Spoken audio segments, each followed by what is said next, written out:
Class 10 का पहला chapter वास्तविक संख्या को शुरू करेंगे।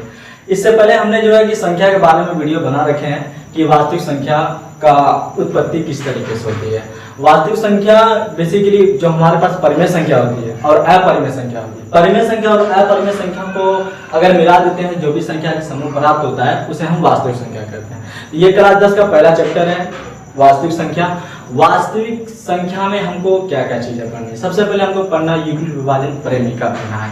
तो यूक्लिड विभाजन परिमिका क्या होता है? यूक्लिड विभाजन परिमिका ये होता है कि अगर दो धनात्मक पूर्णांक और a और b दो धनात्मक पूर्णांक दिए होते हैं और उसको हम एक अरेंज तो एक जो है कि एक क्रम में उसको लिख देते हैं, तो लिखने का वो जो तरीका होता है वो हमारा यूक्लिड विभाजन परिमिका कहलाता है।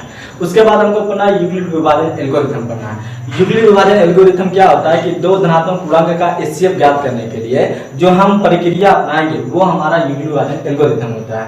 उसके बाद हमको पढ़ना है अंकगणित की आधारभूत प्रमेय पढ़ना है, यानी कि अर्थमेटिक फंडामेंटल थ्योरम अर्थमेटिक पढ़ना है जो है। उसमें हम क्या करते हैं कि उसमें हम जो है कि एचसीएफ ज्ञात करते हैं, उसमें भी एलसीएम और एचसीएफ को ज्ञात किया जाता है फंडामेंटल थ्योरम ऑफ अर्थमेटिक से जो है। तो सबसे पहले हम बात करेंगे यूक्लिड विभाजन परिमिका से। तो इसमें सबसे पहले हम ये देखेंगे परिमिका का मतलब क्या होता है। परिमिका का क्या मतलब होता है? लिए किया जाता है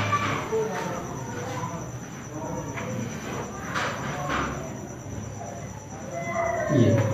तो परिमिका ये होता है कि ये एक सिद्ध किया हुआ कथन होता है, इसे दूसरे कथनों को सिद्ध करने के लिए क्या किया जाता है? प्रयोग किया जाता है। यहाँ पर प्रयोग रहेगा, मतलब ये कहने का मतलब कि ये एक कथन है, स्टेटमेंट है और ये पहले से सिद्ध किया, इसको हमको सिद्ध करने की आवश्यकता नहीं है, ये पहले से सिद्ध किया है और इसे हम क्या करते हैं किसी भी दूसरे कथन को सिद्ध करने के लिए यानी कि प्रूफ करने के लिए हम इसका इस्तेमाल करते हैं।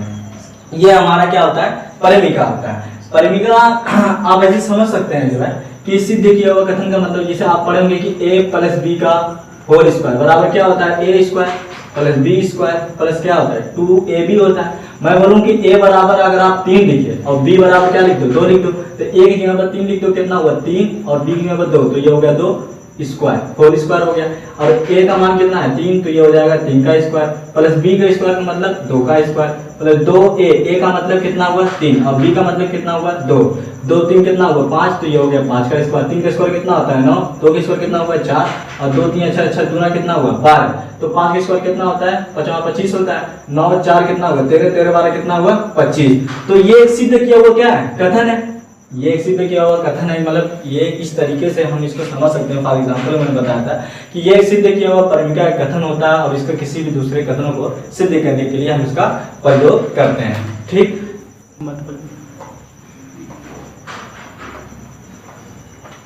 q तथा विद्यमानों की a बराबर b प्लस r, जहाँ जो है जहाँ 0 से बड़ा या बराबर छोटा निश्चय होना चाहिए। तो अब हम पढ़ते हैं यूक्लिड विभाजन परिमिका। तो यूक्लिड विभाजन परिमिका क्या होती है? यूक्लिड विभाजन परिमिका ये होती है कि दो धनात्मक पूर्णांक, अब धनात्मक पूर्णांक जानते हैं जो 0 से बड़ी संख्या होती है उसे हम धनात्मक पूर्णांक कहते हैं। तो दो धनात्मक पूर्णांक a तथा b अगर दिए हैं, हमको कोई भी दो धनात्मक पूर्णांक a तथा b दिए हैं और अद्वितीय पूर्ण संख्या। अब अद्वितीय का क्या मतलब? अद्वितीय का मतलब ये हुआ कि जिसका एक के अलावा कोई भी दूसरा अगर हल नहीं होता, मतलब केवल एक ही हल होता है। आप समझेंगे कैसे? देखिए, अब मैं 6 हूँ, ये आपका क्या 6 संख्या है जो है, आप 6 संख्या में 2 से क्या कर दीजिए? भाग कर दीजिए, तो 2 3 कितना हुआ? 6। तो आप जब भी 6 को 2 से जब क्या करोगे? विभाजित करोगे तो हमेशा आपको कितना मिलेगा? 3 के अलावा कभी 4 कभी 5 नहीं मिल सकता। तो इसका कितना हल हुआ? जब 6 को 2 से जब भाग देते कितना आंसर मिला? 3 मिला, तो एक ही हल मिलेगा। तो ये कहलाएगा अद्वितीय। अद्वितीय का मतलब जिसका एक के अलावा कोई भी दूसरा हल नहीं होता है उसे हम अद्वितीय कहते हैं। तो अद्वितीय पूर्ण संख्या है, ठीक है ना? कोई भी पूर्ण संख्या होती है जो 0 से शुरू होती है, 0 से लेकर तक की संख्या को पूर्ण संख्या कहते हैं। क्यों तथा r विद्यमान हो कि a बराबर b में प्लस r, जहां जो है 0 से बड़ा r जो है 0 से बड़ा या बराबर होगा या b से छोटा होगा, तो इसे ही हम करते हैं यूक्लिड विभाजन परिमिका कहते हैं। आप समझेंगे कैसे? ये तो इसकी डिफिनेशन होगी। समझने कैसे जो है कि अगर आपके पास एक साथ कोई भी संख्या है, मान लीजिए आपके पास दो संख्या दी हुई है, एक संख्या दी है आपको जो है 2 दी हुई है और एक संख्या दी है 7। अब इसको यूक्लिड विभाजन परिविधा की मदद से आपको लिखना है। तो आपको क्या करना पड़ेगा, सबसे पहले आप इसमें ये देखिए कि इसमें बड़ा कौन है, बड़ा इसमें कौन है, 7 बड़ा है, तो 2 से इसमें भाग कीजिए, तो ये आपका 7 में 2 से क्या कर दीजिए, विभाजित कर दीजिए, तो 2 दिया कितना हो 6 और ये 7 में 6 के कितना बचा 1। तो आप इस 7 को कैसे लिख सकते हो, इस 7 को, तो 7 बराबर आप लिख सकते हो कि 2 में 3 का गुणा हुआ, ये आपका 2 गुणे 3 और 1 क्या हुआ बचा, ये हो गया आपका 1। तो 7 बराबर 2 3 6 6 कितना हुआ 7। ठीक, अब यहाँ पर आप ये देखो, ये आपका, तो इसी तरीके से अगर मैं इसको ये 2 और 7 अगर मैं इसको a मान लूं और इस 7 को b मान लूं और इसको जो आपका जो भागफल है उसको अगर मैं q मान लूं और ये जो आपका शेषफल है उसे अगर मैं r मान लूं, तो ये b है तो b हो गया। ये देखिए 2 का गुणा 3 में किए थे, a का गुणा किसमें हो जाएगा, q में हो जाएगा, तो ये आपका a q हो जाएगा और ये प्लस का 1 है और एक किसको मान है, r का मान है, ये प्लस का r हो गया। अब एक चीज और देखो कि आपके पास मिला कितना है, 1 मिला है ना, अब 1 मिला तो अब देखिए ये जो है भाजक है, भाजक से क्या है, एक छोटा एक बड़ा, छोटा है, ये छोटा हो गया यानी कि r से छोटा हो गया, क्योंकि आपने 1 को क्या मान रखा, 1 को r मान रखे, तो इससे ये छोटा होगा, किससे, 2 से, और 2 किसको माने, a को, यानी कि a से क्या है, छोटा है। यहाँ पर मैं कुछ, चलिए हाँ वही समझ लीजिएगा, तो a से क्या हो गया, छोटा हो गया। अच्छा अब ये देखिए ये 1 कितना है, 1 जो है आपका 0 से क्या है, बड़ा है, तो ये आपका 0 से बड़ा हो गया।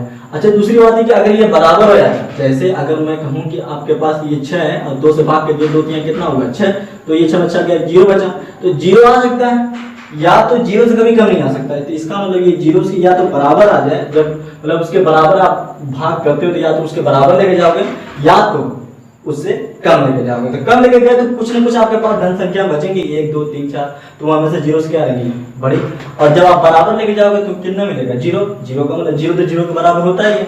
तो इस तरीके से बस वह कुछ नहीं है, आप लोग जो बचपन में जो तकसीम करते आए हुए, जो बचपन में जो आपने भाग किए हैं उसे अगर भाग को इस तरीके से अगर अरेंज करते हैं या इस तरीके के क्रम में अगर हम लिख दें, तो इस तरीके से लिखने का जो तरीका होता है उसे ही हम कहते हैं गणित की भाषा में या कक्षा 10 में हम उसको नया नाम से जानेंगे यूक्लिड विभाजन परिमिति के बाद। तो ये होता है यूक्लिड विभाजन परिमिति। अब हम चलते हैं, अब हम पढ़ेंगे यूक्लिड विभाजन एल्गोरिथम। तो यूक्लिड विभाजन एल्गोरिथम से पहले हम ये जान लेते हैं कि पहले ये एल्गोरिथम का मतलब क्या होता है। एल्गोरिथम का मतलब कुछ और नहीं होता है, जब हम कोई भी क्वेश्चन या कोई भी प्रश्न को जब हल करते हैं तो उसका कई स्टेप होता है। मतलब पहले स्टेप में कुछ सवाल के जवाब तक कुछ दूर तक जाते हैं, फिर कुछ दूर तक जाते हैं। इस तरीके से हम किसी भी सवाल को आप कर लीजिए, समस्या ही कर लीजिए प्रश्न को, तो किसी भी समस्या को हल करने के लिए आप क्या कर रहे हैं, कोई भी सवाल लगा रहे हैं, लगाने के बाद जो आपने फर्स्ट स्टेप को कुछ लिखे, कुछ आधा तक आपको जवाब मिला, फिर उसके बाद फिर दूसरा स्टेप किए, तीसरा स्टेप किए।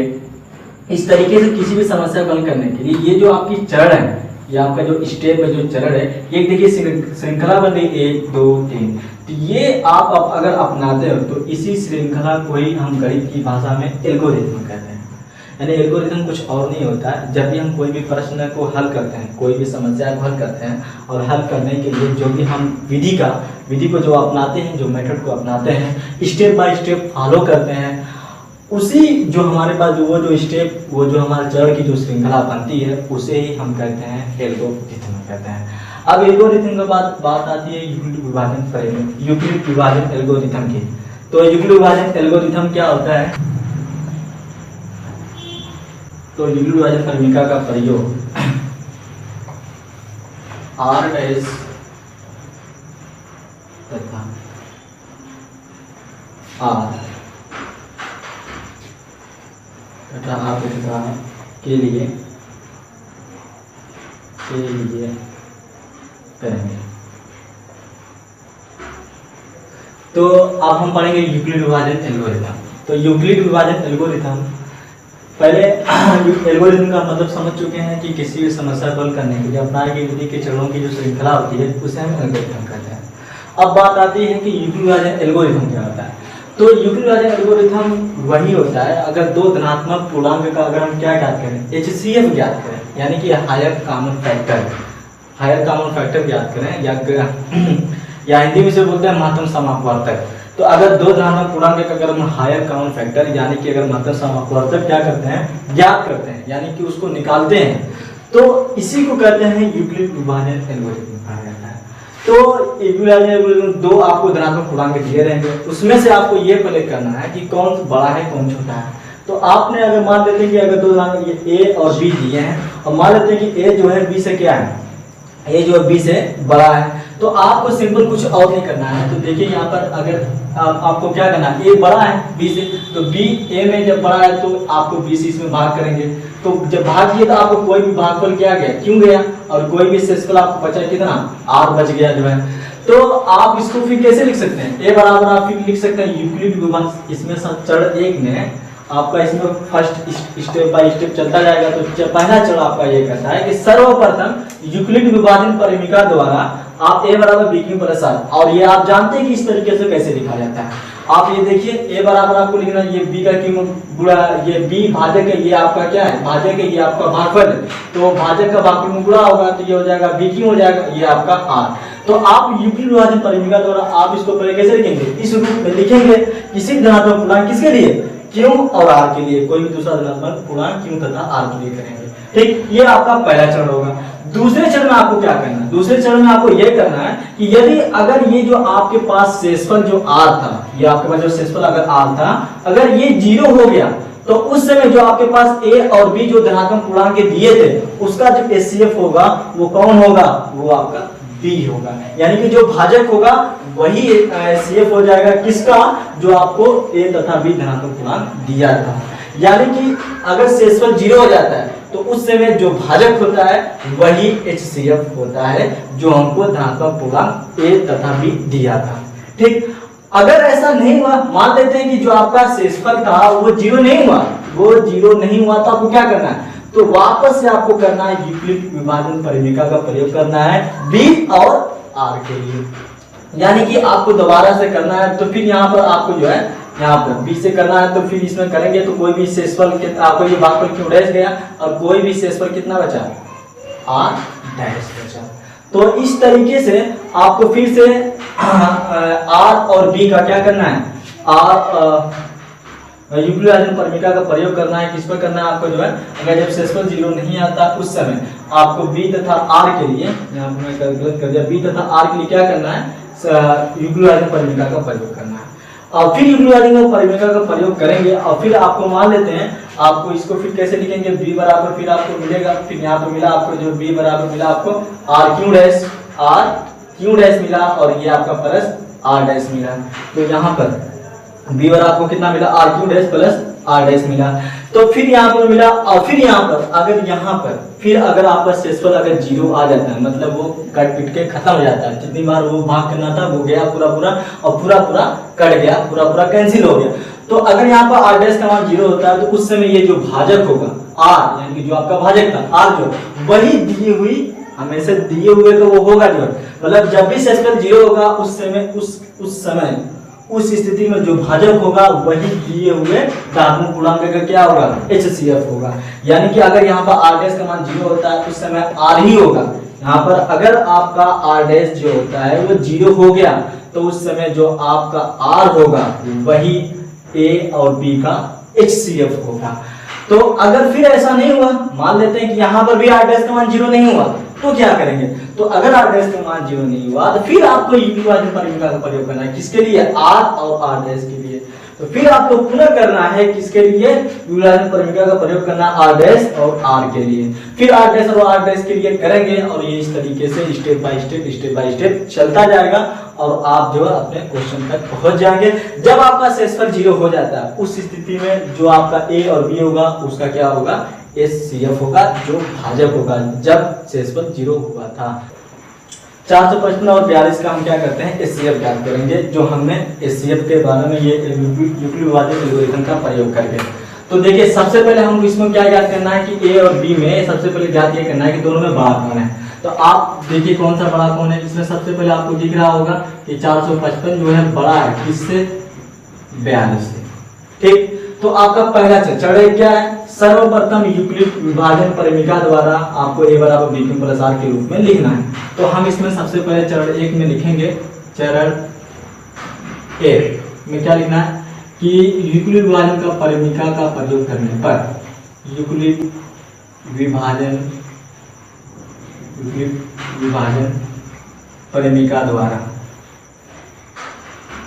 विभाजन परिमिका द्वारा क्या मिलेगा आपको, 455 में आपको भाग करना है। कीजिए अब आप 455 में 42 से भाग कीजिए, कितनी मत हो गया, 10 मत हो जाएगा तो 420 हो जाएगा, तो ये आपका 10 मत हो गया, ये आपको हो गया 420, तो ये आपका बचा 5 में हो गया 3 और ये 4 कैंसिल हो गया।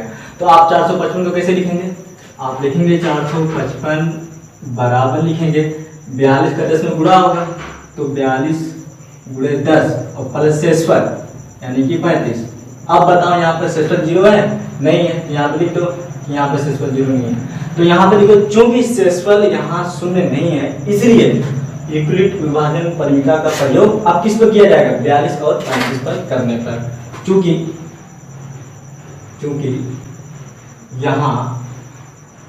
यहाँ शेषफल शून्य नहीं है, यहाँ शेषफल शून्य नहीं है, अतः यूक्लिड विभाजन परिमेयिका का प्रयोग किस पर करने पर, अब किसके लिए, 42 और 35 पर, क्योंकि लिखा है कि अगर ऐसा नहीं होता, अगर r का मान 0 हो गया तो b इसका CF होगा, और अगर नहीं हुआ तो यूक्लिड विभाजन परिमिका का फिर से प्रयोग करना है, किसके लिए, b और r के लिए, तो फिर से आपको करना है 42 और 35 के लिए।